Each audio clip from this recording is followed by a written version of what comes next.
Sir ఇప్పుడు మీకు వడ్డాది పాపయ్య గారితో ఎలా పరిచయం? వడ్డాది పాపయ్య గారితో పరిచయం వడ్డాది పాపయ్య గురించి ఎవరన్నా 4 మాటలు తెలుసుకోవాలంటే శంకర చలపతిరావు గారిని టచ్ చేస్తే చాలు అనే పరిస్థితి ఈ రాష్ట్రంలో ఉంది. అది ఒక విధంగా కరెక్టే. ఎందుకంటే వడ్డాది పాపయ్య గారు పొగడ్తలకి, ప్రశంసలకి,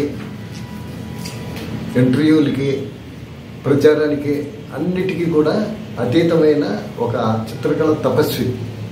ఆయన ఏమి ఆశించకుండా కళని నమ్ముకుని, కళని అమ్ముకోకుండా, దాంతోనే ఉన్న సంపాదనతోనే సంతృప్తికరమైనటువంటి జీవితాన్ని ఆయన అనుభవించారు.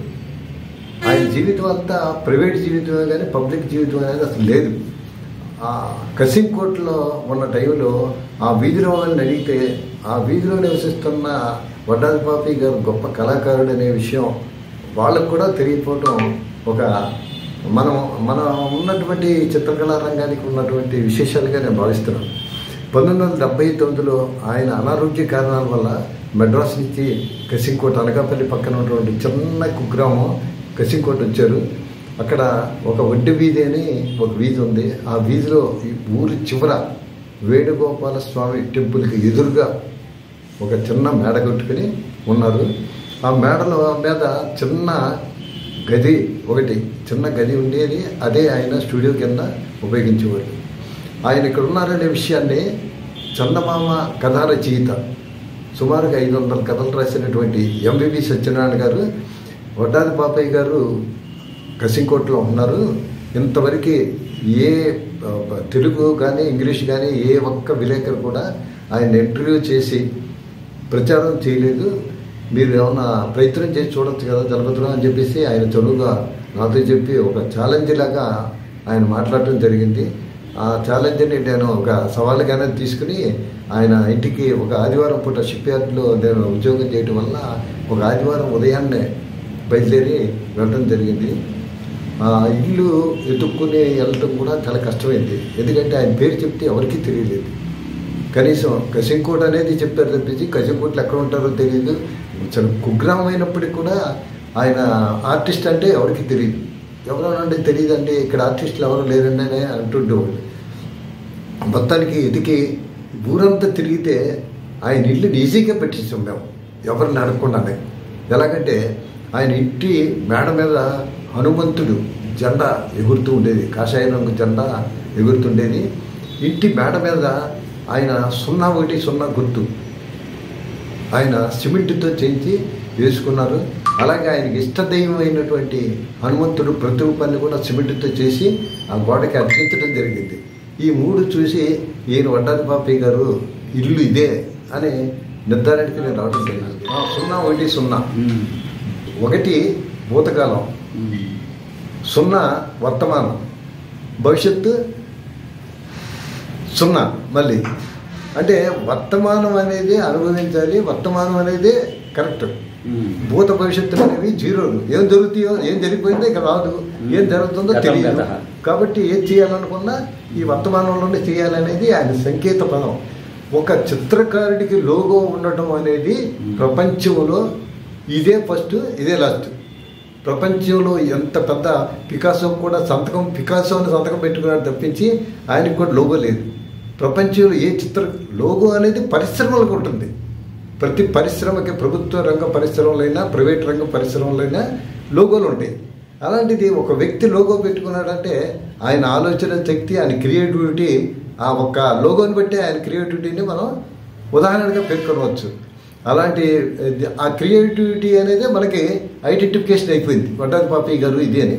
ఆయన చాలాసార్లు వడ్డాది పాపయ్య వపా అని, తర్వాత ఈ 01 ఎంబరం వేసేసి వదిలేసేవాడు. అంటే వడ్డాది పాపయ్య గారి బొమ్మని అవి కూడా ఏకర్లేదు నన్ను అడిగితే. ఆయన బొమ్మ చూడగానే ఇది వడ్డాది పాపయ్య గారు అని చెప్పేటువంటి ఇది ప్రతి ఒక్క కళాభిమానికి, కళాకారుడు కూడా తెలుస్తుంది. ఆయన ఎందుకంటే ఒక ప్రథమం నుంచి కూడా ఆయన దాదాపుగా 1961లో యువలో, చందమామలో విజయ కంబైన్స్ వాళ్ళ దీంట్లో జాయిన్ అయ్యటం జరిగింది. ఆయన దాదాపు 30 సంవత్సరాల పాటు విజయ సంస్థలో ఆ చందమామ యువ ఆ సంస్థలో పనిచేసి ఆయన చనిపోయే వరకు కూడా ఆ పత్రిక చనిపోయే వరకు కూడా ఆయన వేశారు. ఆయన ఉన్నంతకాలం, ఆయన బొమ్మలు వేసినంతకాలం పత్రిక కూడా నడిచింది. ఆయన బొమ్మలేయటం మానేసినాక, వయోభారంతో బొమ్మలేయటం మానేసినాక పత్రిక కూడా అయిపోయింది ఆటోమేటిక్గా. అంటే ఆయనే ఆ పత్రిక నడిపాడని చెప్పేసి నేను భావిస్తున్నాను. ఆయన రామాయణ భారత భాగవతానికి సంబంధించి మొత్తం కంప్లీట్గా ఆయన బొమ్మలన్నీ వరుసనే పెంచినట్టయితే స్టోరీ వచ్చేస్తుంది. అలాగే ప్రపంచంలో ఎవరు అయినటువంటి నక్షత్రాల గురించి 27 నక్షత్రాలకి ఆకృతులు కల్పించాడు ఆయన గొప్ప విశేషం. తర్వాత గ్రహాలకి సంబంధించి కూడా ఆయన బొమ్మలేయటం జరిగింది. పండగలకి సంబంధించి తెలుగు పండగలు ఎన్నో ఉన్నాయి, అన్ని పండగలకు సంబంధించి కూడా ఆయన బొమ్మలేయటం జరిగింది. పురాణాలకి సంబంధించి కూడా బొమ్మలేయటం జరిగింది. అంతేకాకుండా సామాజిక అంశాలు, యువలో మాత్రం సామాజిక అంశాలకి సంబంధించి ఎప్పటికప్పుడు రాజకీయాలకి సంబంధించి కానీ, లేకపోతే ఎలక్షన్లకి సంబంధించి కానీ, లేకపోతే మామూలు సాధారణ కార్మికుడికి సంబంధించిన అంశాలు కానీ, ఇలాంటివన్నీ కూడా సామాజిక అంశాలకు కూడా ఆయన కళాకారుడిగా స్పందించి చిత్రాల రూపంలో వేసి అలరింప చేసాడు. ఆయన కేవలం పౌరాణిక చిత్రకారుడు అనడానికే వీల్లేదండి. ఆయన ఆల్రౌండ్ ఛాంపియన్. ఆయన విమర్శించాలంటే ఒక విషయంలో విమర్శించవచ్చు. ఆయన ఆయిల్ కలర్ పెయింటింగ్స్ వేయలేకపోయారు. దానికి కారణం అయితే మాకెవరికి తెలియదు. కానీ వాటర్ కలర్స్లో ఆ కలర్స్ని సొంతంగా తయారు చేసుకుని కూడా ఉపయోగించడం జరిగింది. ఆయన అక్కడ సాధారణంగా దొరికే మట్టి, ఆకుపసరలు ఇలాంటివన్నీ, తర్వాత కలర్స్ మిక్సింగ్ వల్ల కూడా ఆయన సొంతంగా కలర్స్ తయారు చేసుకుని బొమ్మలు వేయడానికి వాటిని ఉపయోగించిన సందర్భాలు ఉన్నాయి. ఇంటి గోడ మీద కూడా పైసా ఖర్చు లేకుండా ఆయన శ్రీకృష్ణుడి బృందావనంలో రాసలీల, కృష్ణుడు, యశోద వీళ్ళందరూ డ్యాన్స్ చేయటం బొమ్మని ఇంటి ముందు ఆయన స్వయంగా వేసుకున్నాడు. ఇప్పుడు ఆ ఇల్లు శిథిలావస్థకు వచ్చి పడిపోతుందని పక్క వాళ్ళు కంప్లైంట్ చేయడం వల్ల ఆ ఇల్లుని పడగొట్టేశారు. ప్రస్తుతం ఖాళీ స్థలంలో ఉంది. కానీ దానికి ఆ ఏరియాలోనే ఒక గ్యాలరీ కడితే బాగుంటుందని చెప్పేసి ఆయన అభిమానులందరూ కూడా తీవ్ర ప్రయత్నం చేస్తున్నారు. కానీ దురదృష్టవశాత్తు ఆయన ఒరిజినల్స్ బొమ్మలు ఎవరి దగ్గర లేవు, ఎన్నో లేవు. ఆ ఉన్నాయి అన్నీ కూడా స్వాతి వాళ్ళ దగ్గరే ఉన్నాయి. వాళ్ళ దగ్గర కూడా బ్లాక్ అండ్ వైట్ సుమారు 200 బొమ్మలు ఉన్నాయి. ఒరిజినల్స్ కలర్ ఒక 100 బొమ్మలు ఉన్నాయి. వాటినే వాళ్ళు డిజిటల్ రూపంలోకి మార్చి వాటిని ఆకృతులు చెడగొట్టి, ఆయన పేరు కూడా చెడగొట్టే పద్ధతిలో వాళ్ళు ముఖ చిత్రాల కింద కూర్పులు చేర్పులు చేసి ఆ బొమ్మలు నాశనం చేస్తున్నారని నేనైతే భావిస్తున్నాను. ఆయన బొమ్మను యాజిటీజ్గా ఇస్తేనే ఆ ప్రాణం ఉంటుంది. ఆయన బొమ్మల్లో ప్రాణం ఉంటుంది. ఆయన వేసింది బొమ్మలు కాదు. ప్రాణం ఉన్న బ్రహ్మ దేవుడు మనుషుల్ని ఎలాగ సృష్టించాడు, వడ్డాది పాపయ్య గారు కూడా ప్రాణం ఉన్నటువంటి బొమ్మలు వేసాడు. ఆయన మిగిలిన వాళ్ళందరూ బొమ్మలు వేశారు, ప్రాణం పోయిలా. మన కళాకారులందరూ 400-500 మంది తెలుగు కళాకారులు ఉన్నారు. అందరూ కూడా గొప్పగా బొమ్మలు వేస్తున్నారు. కానీ ప్రాణం పోయడం చేతకట్టలేదు. ఆ జీవం అనేది రేఖలో రావాలి, రంగు మిక్సింగ్లో రావాలి జీవం అనేది. అది ఎవరు ఇప్పుడు ఉన్నటువంటి సీనియర్ ఆర్టిస్టులు కానీ, ఆ సమకాలీకుల ఆర్టిస్టులు కానీ పట్టుకోలేకపోయారు. ఈయన ఆ గీత సారాన్ని అవగాహన చేసుకున్నారు, గీత సారాంశాన్ని వంట పట్టించుకున్నారు ఆయన. ఆ విధంగా ఆయన అంటే చందమామ అన్ని భాషల్లోకి రావడం వల్ల ఆయన జాతీయ స్థాయి చిత్రకారుడు అయిపోయాడు. ఇదే విషయాన్ని ఈయన బొమ్మల గురించి మాట్లాడమని నేను అత్యాకులు పైరాదు. ప్రముఖ జానపద చిత్రకారుడు, మెడ్రాస్లో government diploma in fine arts చేసి దేవి ప్రసాద్ రాయ్ చౌదరి దగ్గర, అంటే పెద్ద చిత్రకారుడు శిల్పి దగ్గర శిల్పాలు చేయటం, చిత్రాలు వేయటం నేర్చుకున్నటువంటి అత్యాకులు పైరాజు గారు విశాఖపట్నంలో నివసించేవాడు. ఆయన్ని నేను ఎక్కువ కలిసి మాట్లాడేవాడిని. ఈయన బొమ్మల గురించి అభిప్రాయం అడిగితే పత్రికలో వేసే బొమ్మలు కాదు అని తేలిగ్గా తీసి పారేయడం జరిగింది. కానీ పత్రికల్లో వేసింది బొమ్మ చిత్రం అంటేనే అసలు చిత్రం అంటే రంగు. సంస్కృతంలో చిత్రం అంటే రంగులతో వేసేదైనా చిత్రకళ అవుతుంది. మరి అలాంటి చిత్రం కాదని ఆయన తీసి పారేయడం అనేది కేవలం ఈర్ష్యతో ఆయన విమర్శించడం జరిగిందనేసి నేను భావిస్తున్నాను తప్పించి, ఆ చిత్రాలు ఎన్ని 15,000 బొమ్మలు, ఆయన వర్ణ చిత్రాలు 15,000 బొమ్మల వరకు వడ్డాది పాపయ్య గారు వేయడం జరిగింది. రేఖా చిత్రాలు అయితే అసంఖ్యాకం. అలాగే వడ్డాది పాపయ్య గారు ఒక వర్ణ చిత్రకారుడే అనుకుంటున్నారు, కానీ వందల సంఖ్యలో ఆయన కార్టూన్లు తీశారు మొదట్లో. 40s, 50s కూడా, 1940sలోనూ 1950sలో కూడా ఆయన 1942వ సంవత్సరం నుంచి చిత్రాలు వేయడం ప్రారంభించారు. వ్యంగ్య చిత్రకారుడుగా కూడా, వ్యంగ్య చిత్రకారుడు కూడా ఆయన. దానికి సాక్ష్యంగా నేను వడ్డాది పాపయ్య గారి కార్టూన్ని ఆయన జయంతి సందర్భంలో ప్రింట్ చేయడం జరిగింది. ఆ కార్టూన్ని ఆయన కార్టూన్ చేసి చూపించడానికి. అంతేకాకుండా వడ్డాది పాపయ్య గారు సుమారు 25 కథలు రాశారు. ఏమంటే మీరు కథలు రాయడానికి అంత తెలిపాటు ఎక్కడ ఉందంటే, ఎవరూ రాయలేని నా బుర్రకి తులిసి కథ రాయాలనిపించినప్పుడు నేను కథలు రాశాను తప్పించి నేను కథకుండా కాదు అని చెప్పేసి ఆయన రాయాలనిపించిన ఎవరో చెప్పలేని విషయాన్ని ఆయన జీవిత అనుభవాలని కథల రూపంలో రాశాడు. సుమారుగా ఒక 25 కథలు ఉన్నాయి. ఆ కథలు కూడా దాదాపుగా నా దగ్గర ఒక 15 కథల దాకా సేకరించడం జరిగింది. 25 కథలు ఇస్తే, కథల పుస్తకం కూడా ఇస్తే ఆయన వర్క్స్ అన్ని కంప్లీట్గా పుస్తక రూపంలో వచ్చినట్టు ఉంది. ఇప్పుడు వరకు ఆయన లేఖల్లో ప్రింట్ చేయడం జరిగింది. తర్వాత శత జయంతి సందర్భంలో ఆయనతో పరిచయం ఉన్నవాళ్ళు అందరితో వ్యాసాలు రాసి శత జయంతి సంచిక వేయడం జరిగింది. శత జయంతి ఉత్సవాలు ఎవరికి తెలుగు రాష్ట్రాల్లో ఎవరికి జరగనంతగా 5 ప్లేసుల్లో విశాఖపట్నం, విజయవాడ, పాలకొల్లు, చోడవరం, శ్రీకాకుళంలో జరిగింది. ఇది ఒక అరుదైన రికార్డు ఒక విధంగా చెప్పాలంటే. ఎందుకంటే ఏ చిత్రకారుడికి కూడా శత జయంతి ఉత్సవాలు జరగలేదు. జరుగుతాయో లేదా అనేది భవిష్యత్తు నేను చెప్పలేదు. ఎందుకంటే ఆ కళాకారుడు అంటే ఎప్పటికి కూడా ఫేస్బుక్లో కానీ, వాట్సాప్ గ్రూపుల్లో కానీ, ఆర్టిస్ట్ గ్రూపుల్లో కానీ వడ్డాది పాపయ్య గారి బొమ్మలు పెట్టండి అని అడిగేవాళ్ళు ఉన్నారు. ఒకరోజు పెట్టకపోతే ఏమంటే ఈరోజు వడ్డాది పాపయ్య గారి బొమ్మలు మీరు ఖచ్చితంగా పెట్టాల్సిందే, వాటి గురించే మేము వాట్సాప్ ఓపెన్ చేసి లేకపోతే ఫేస్బుక్ ఓపెన్ చేసి చూస్తున్నామని చెప్పేసి నాకు రోజు మెసేజ్లు పెడుతుంటారు, ఫోన్ చేసి అడుగుతుంటారు. వడ్డాది పాపయ్య గారి బొమ్మలు దేశమంతా ఉన్నారు. ఇప్పుడు కూడా హిందీలో ఉన్నారు, ఇంగ్లీష్లో ఉన్నారు, ప్రపంచవ్యాప్తంగా కూడా ఉన్నారు. ఆయన బొమ్మ పెడితే చాలు, ఆయన ఏ ఒక్కరికి తీసిపోయినటువంటి కళాకారుడు. మన సంస్కృతిని బల్లగుద్ది తెలుగుదనాన్ని ముఖ్య మీద గుద్దినట్టు ఆయన తెలుగుదనాన్ని ఆయన కళ ద్వారా చూపించారు. ముఖ్యంగా ఉత్తరాంధ్ర జిల్లాల సంస్కృతి, వాళ్ళ స్త్రీల అలంకరణ, స్త్రీల కట్టు బొట్టు ఇవన్నీ కూడా ఆ బొమ్మల్లో ఖచ్చితంగా కనబడుతుంది. ఇది ఉత్తరాంధ్ర మహిళ, ఈ ఉత్తరాంధ్రలో ఉన్నటువంటి ఇది అని చెప్పేసి మనం ఆ బొమ్మ చూడగానే కూడా ఐడెంటిఫై చేయొచ్చు. అలాగని ఆయన ఆధునిక చిత్రం కాదంటే ఆధునిక చిత్రాలు కూడా వేసాడు ఆయన. చాలా స్వప్న సక్షు అనేటువంటి అద్భుతమైన చిత్రం ఉంది. దాన్ని ఇప్పటికి కూడా చాలామంది ఇమిటేట్ చేసి కాపీ చేసి వేస్తుంటారు. ఆయన బొమ్మలన్నీ కాపీ చేసి వేస్తూనే ఉంటారు. మేము కూడా ఆయన శత జయంతి సందర్భంలో ఎగ్జిబిషన్ పెడతాం జరిగింది పాలకొల్లో. ఒక సుమారు 75 నుంచి 80 మంది వరకు కూడా ఆయన బొమ్మల్ని కాపీ చేసేయమన్నాం. మీకు ఇష్టమైన బొమ్మ కాపీ చేసేయమన్నాం. దాదాపుగా ఒక 60-70% వరకు ఆయన బొమ్మల్ని కాపీ చేసే పద్ధతిలో సక్సెస్ అయ్యారు తప్పించి 100% ఆయన బొమ్మలు యాజ్ ఇట్ ఈజ్ చేసిన ఇప్పుడు వరకు లేరు ఎవరు కూడా. రాజా రవివర్మ బొమ్మలు వేస్తున్నారు. రాజా రవివర్మ గారి గురించి, వడ్డాది పాపయ్య గారి గురించి చాలామంది కంపారిజన్ చేస్తారు. వడ్డాది పాపయ్య గారు రాజా రవివర్మ లాగా మంచి ఆర్టిస్ట్ అండి అని.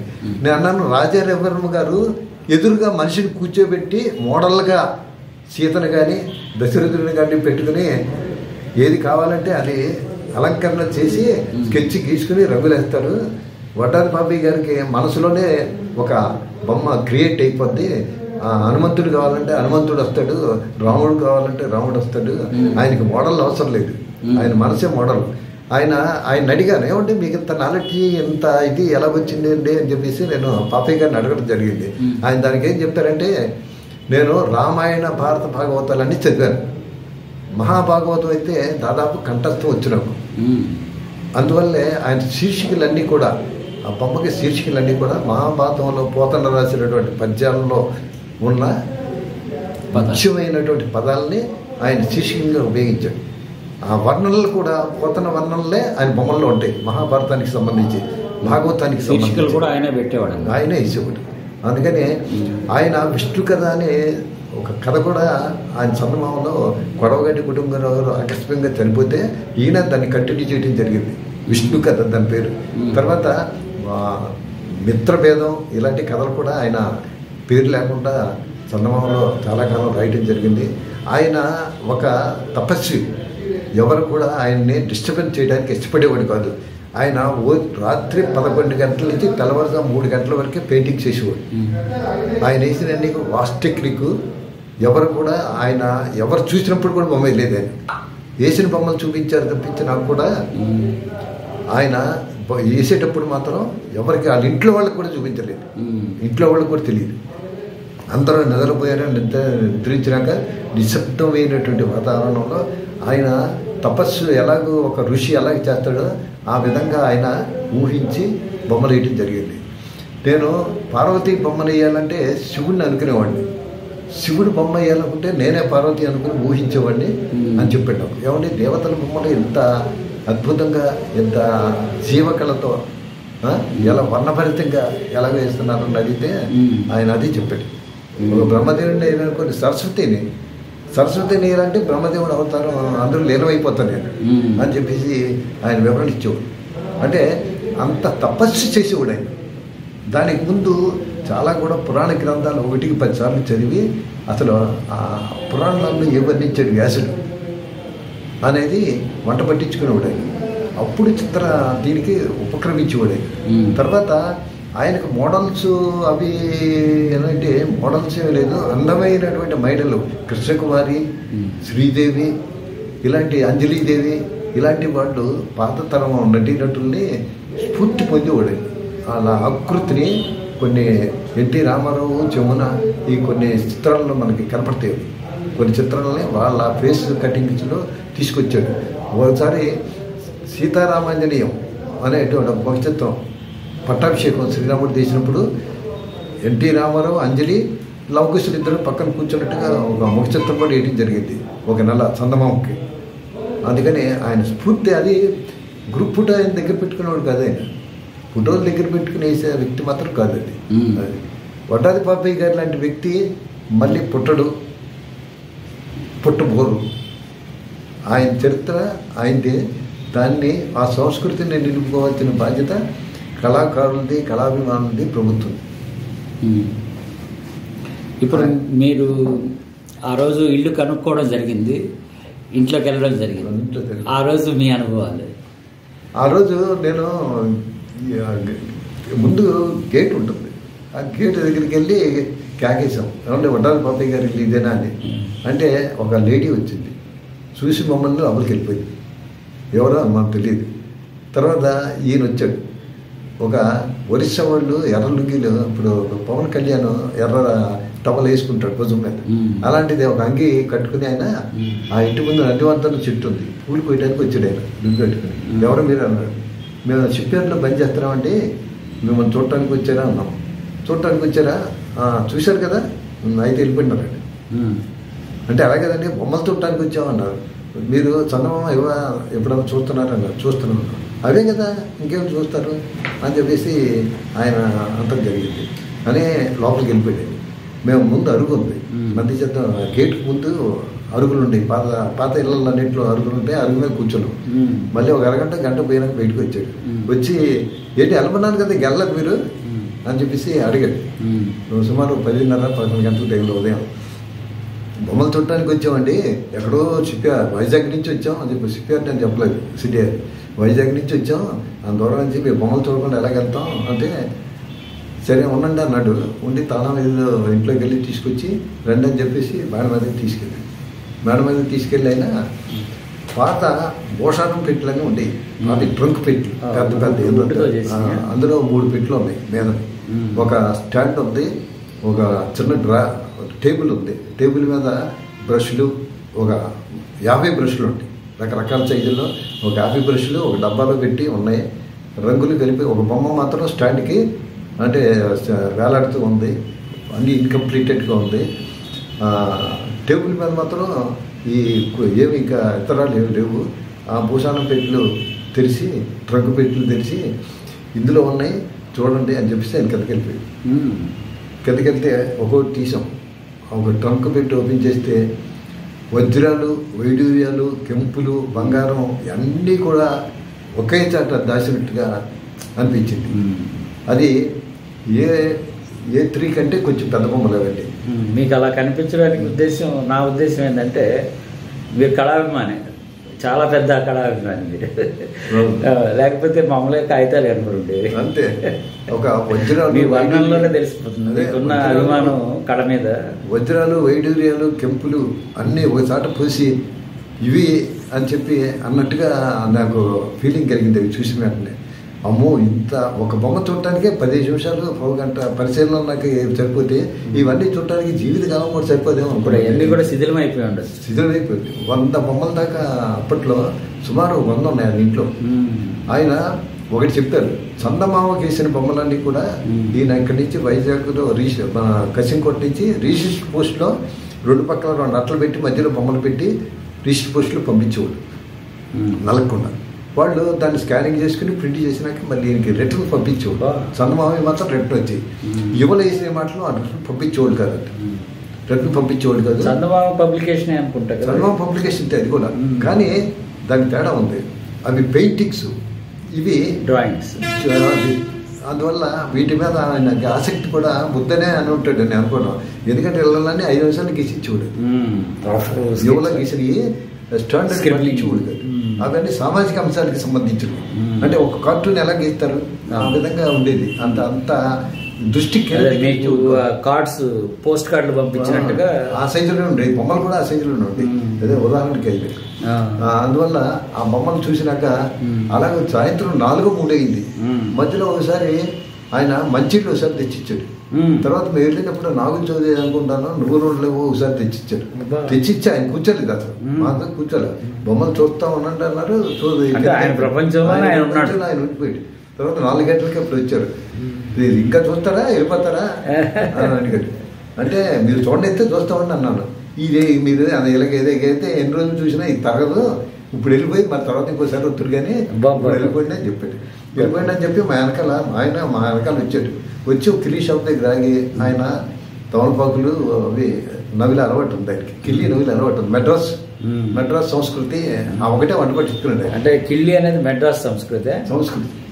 ఖచ్చితంగా ఎక్కడ లేదు మనకు ఆంధ్రప్రదేశ్. ఖచ్చితంగా రోజు 4-5 కిల్లీలు నవ్వడం అనేది మద్రాసు వాళ్ళకే పరిమితం. మనకు లేదు. ఆ ఒక్క అలవాటు, దొరలవాటు కానీ మంచి అలవాటు కానీ ఏదో ఒక అరుగుదలకి కిళ్ళి మంచిదని చెప్తున్నారు మన పెద్దవాళ్ళు శాస్త్రాలు. అందువల్ల ఒకవేళ అది ఆ విధంగా తాంబూలం అనే ఉద్దేశంతో ఆయన వేసుకుని ఉండొచ్చు. ఆ విధంగా అది ఒక్క అలవాటే ఉంది ఆయనకి నాకు తెలిసి. ఆ కిల్లీ షాప్గా వచ్చి ఆయన కిల్లీ తాగాడు. మాకేమో సోడాలు ఇప్పించారు అప్పట్లో. సోడాలు ఇప్పించారు. తర్వాత కింద పెట్టి కూరగాయలు అమ్మేవాళ్ళు చిన్న చిన్న కుప్పలేసి అమ్ముతారు అక్కడ రోడ్డు పక్క ఉంటేనే. అందులో ఏవో కూర్చుని వాళ్ళతో ఈయన పంచి కట్టుకుని ఉంటాడు ఎప్పుడు ఫ్యాంటీలు. పక్క కాంగ్రెస్ అంటే పక్క గాంధీవాది పక్క గాంధీవాది ఆయన. పంచి కట్టుకుని లాల్చీ వేసుకునేవాళ్ళు.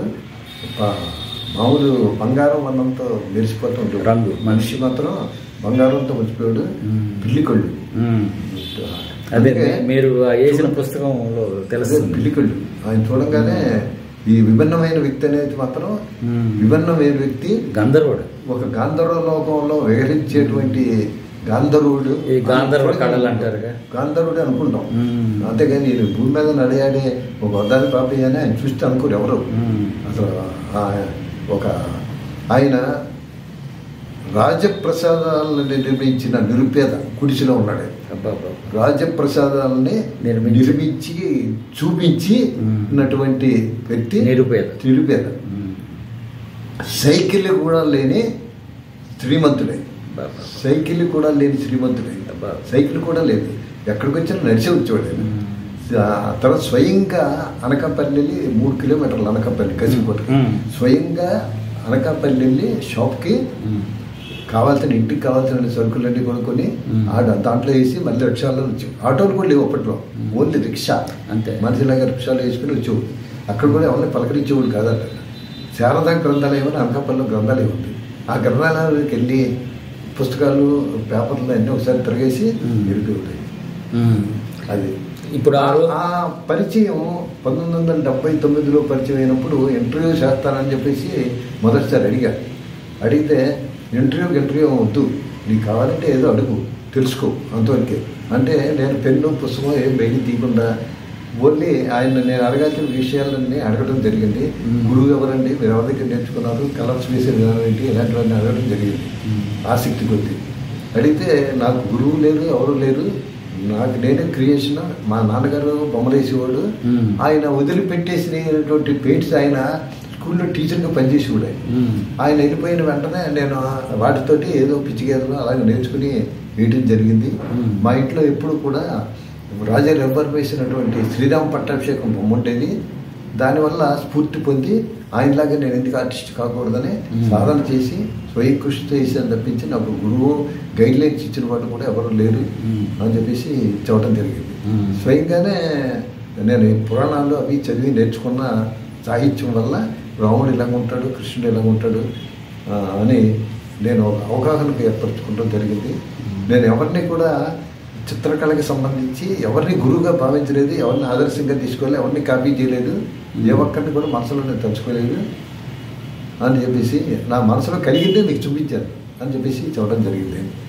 ఆ విధంగా ఆయన్ని ఆ టైంలో ఒక ఆంధ్రపత్రిక దినపత్రికలో రంగుల రాజు వడ్డారి పాపి అనే ఆర్టికల్ రాసి పరిచయం కింద రాశాను. డబల్ కాలం వార్త వచ్చింది. ఒకసారి ఎప్పుడు వేశారు, మొదటిసారి అన్నీ పరిచయం చేశారు. చేస్తే ఆ కటింగ్ ఆయన కూడా, ఆయన మెడ్రాస్ నుంచి వచ్చేది కదా, ఆ కటింగ్ ఆయనకి కూడా పేపర్ పంపించారు. నాకు పంపించినట్టు అడ్రస్ అడిగారు, అడిగితే పంపించారు. పంపించిన తర్వాత వెళ్ళినాక నేనేం చెప్తాను, నువ్వేం చేసేవాళ్ళు అడిగాను. ఏమంటే మీరు కళాకారులు పరిచయం కోరుకుంటారు కదా అందరూ సహజంగా, అంటే నాకు పరిచయం ఎందుకు, నాకేం కమర్షియల్గా వర్క్స్ రావాలని లేదు కదా.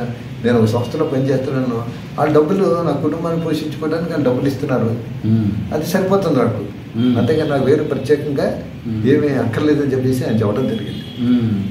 1979 నుంచి 1960 నుంచి 1992 వరకు కూడా ఆయన బొమ్మలు వేస్తూనే ఉన్నారు. అంటే ఖచ్చితంగా 50 సంవత్సరాలు బొమ్మలు వేశాడు. ఆయన బొమ్మలు వేయకుండా వదిలేసింది సుమారుగా 20 సంవత్సరాలు.